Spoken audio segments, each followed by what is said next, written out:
BSc food and nutrition లో university first rank, second rank, third rank. Sun International, Visakhapatnam, Hyderabad. Dharmavaram మాజీ MLA Kethireddy Venkatrama Reddy వైసీపీకి రాజీనామా చేయడానికి సిద్ధమైనట్టు, రాజకీయ సన్యాసం వైపు అడుగులు వేస్తున్నట్లు తెలుస్తోంది.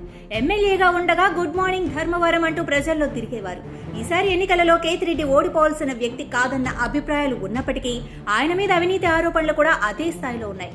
మొత్తానికి ధర్మవరంలో ఓడిపోయిన తర్వాత కేతిరెడ్డి పూర్తిగా డిప్రెషన్ లో కూరుకుపోయారు. చాలా కాలం మనిషి బయటకు కూడా రాలేదు.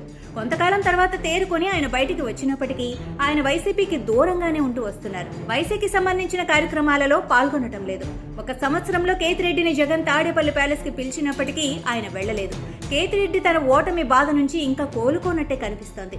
ఎప్పుడు క్లీన్ షేవ్ తో కోరమేసంతో కనిపించే ఆయన గడ్డం పెంచేసుకొని కనిపిస్తున్నారు. కొంతకాలం రాజకీయాల నుంచి దూరంగా ఉండాలని ఆయన భావిస్తున్నట్లు తెలుస్తోంది. దీనిలో భాగంగా ఆయన ఏ రాజకీయ పార్టీలో ఉండకూడదని ఆయన భావిస్తున్నట్టు సమాచారం. సాధారణంగా రాజకీయ నాయకుల దగ్గరికి జనం వెళ్తారు, కానీ తానే జనం దగ్గరికి వెళ్లినప్పటికీ తనకు నిందలు, ఓటమి తప్ప ఏమీ మిగలేదని ఆయన బాధపడుతున్నట్లు తెలుస్తోంది. అందుకే రాజకీయాలకు దూరంగా ఉండే ఉద్దేశంతో ఆయన వైసీపీకి రాజీనామా చేయాలని నిర్ణయించుకున్నట్లు సమాచారం. 2-3 రోజుల్లో వైసీపీ అధినేతకు తన రాజీనామా లేఖను పంపనున్నట్లు తెలుస్తోంది.